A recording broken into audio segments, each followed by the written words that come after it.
এই চ্যানেলে সম্প্রচারিত সকল খবরই সচেতনতামূলক এবং শিক্ষণীয়, কোনো কিছুই প্রভাবিত নয়।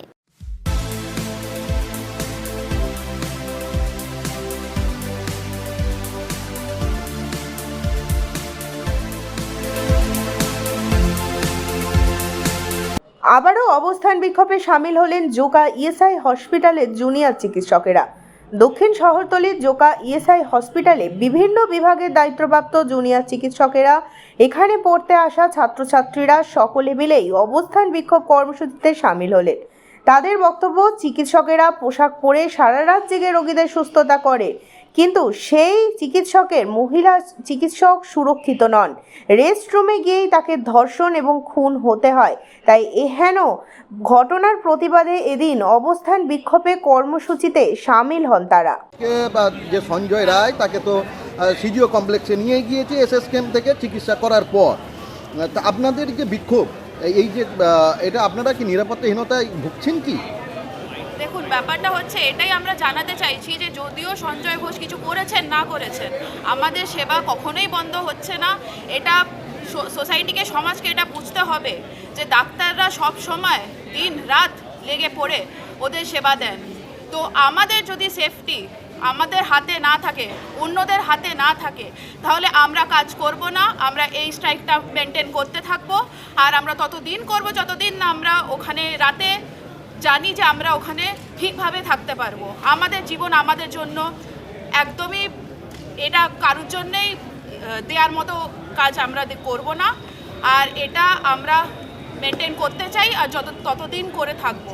বলছি যে বারবারই তো চিকিৎসকদের রুগীদের হাতে বা রুগীর আত্মীয়দের হাতে হেনস্থা হতে হয়। তারপর যে মহিলারা যে এইভাবে রাতে, যে একা মহিলা সে সুরক্ষিত নয়, তো সেই জায়গা থেকে কিভাবে দেখছেন আপনারা?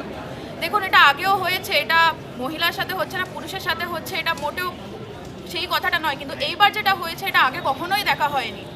আর পলিটিক্যাল পার্টি বা যারা গভর্নমেন্টে আছেন তারা যা করছেন, যেটা এটাকে যেইভাবে লুকিয়ে নেওয়া হচ্ছে, যাদেরকে পয়সা দিয়ে বা যাই বলুন, যেই কারাপশনের মধ্যে আমাদের গভর্নমেন্ট আছে, আর এটা যে সামনে আসতে দিচ্ছে না, এটার থেকে বাজে আর এটার থেকে ঘৃণতা মানে বলার কোনো আমাদের ভাষাই নেই, আর বাকি নেই। এই করা ছাড়া আমাদের আর কোনো উপায় নেই, আর কোনো উপায় ছাড়েননি ওরা। কাজ সেবা না নিয়ে ফেললে কেউ কিছু জানবেন না, কেউ কিছু বুঝবেন না, কিছু চেঞ্জ হবে না আমাদের। আপনাদের এই যে অবস্থান বিক্ষোভ কতদিন চলছে আর কতক্ষণ চলবে? যেমনি আমরা বললাম, আমাদের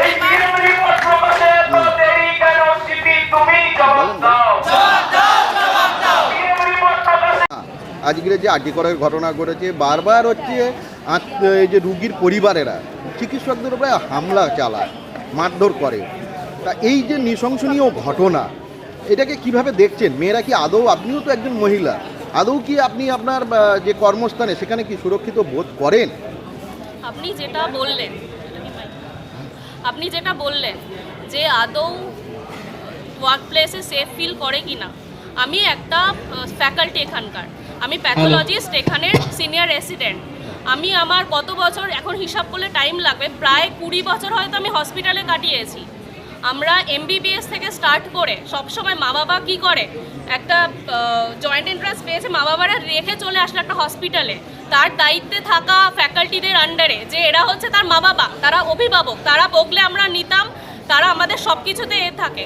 তারা যদি আমাদের সেফ না করে, সেখানে আনসেফ। আমরা ইন্টার্নশিপ করেছি, হাউস স্টাফশিপ করেছি, পিজিটিশিপে কাজ করেছি। আমরা ওয়ার্ক প্লেসে 3-4 জন একসাথে একটা রুমে রাত্রেবেলা খাওয়া দাওয়া, রেস্ট নেওয়া যতটা নেওয়া, সেইগুলো করেছি। সেখানে we were very safe, I never felt कि I was unsafe working with a co-male PGT or co-male doctor. But পেশেন্টে যখন ওয়ার্ডে যেতাম, এখনও যেটা হয়, একটা লোক আসলো, তার সাথে মব হয়ে 20-30 জন চলে আসলো। এখানে ইএসআই যেটা দেখেছি, কিংবা আমি আগে যেখানে সেন্ট্রাল গভর্নমেন্ট এমসের ওখানে কাজ করেছি, সেখানে অনেক সিকিউরিটি থাকে যারা ঢুকতে দেয় না। একটা পেশেন্টের সাথে শুধু একজনকে ঢুকতে দিচ্ছে, আর প্রপার আইডি কার্ডের সাথে ঢুকতে দিচ্ছে। কিন্তু আপনি এক্ষুনি কোনো একটা হাসপাতালে, সরকারি বা পেরিফেরি থেকে যান, একটা লোকের সাথে 100টা, পুরো গ্রাম নিয়ে, পাড়া নিয়ে চলে আসলো। সেখানে ডাক্তারের মাথা ঠান্ডা করে সে একটা কাজ কি করে করবে? আমাদের সময় সার্জারির সময় হয়েছিল, আমরা ছিলাম, যখন লোক আসতো আমরাই পালিয়ে যাওয়ার জন্য, পালিয়ে যেতে হতো, এইরকম কাজ ছিল। এখন ওই জায়গাটা আনসেফ, কিন্তু মানে work place should be safe. আমরা যেরকমভাবে সেফটি ফিল করে কাজ করেছি সেই সেফটিটা আবার ফিরিয়ে আনা উচিত।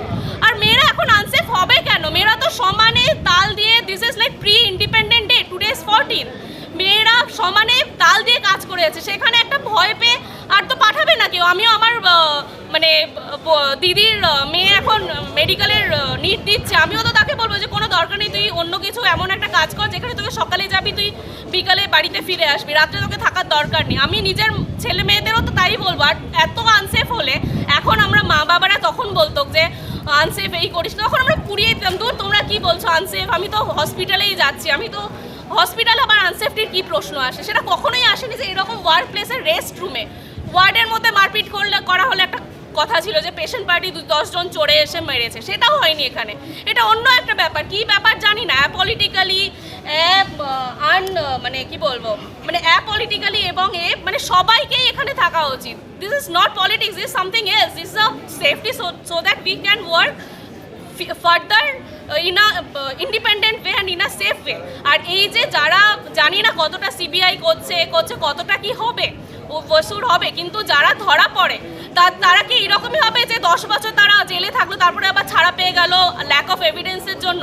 তাদের যেটা হওয়া উচিত, আলিপুর জেলখানায় না নিয়ে গিয়ে তাদেরকে আলিপুর চিড়িয়াখানায় নিয়ে যাওয়া উচিত এবং হাজারটা সিংহ বাঘের সামনে দেওয়া উচিত, অ্যানিমালসের সামনে উচিত। তাদের এইখানে মানবাধিকার কমিশন, এখানে human rights should not work.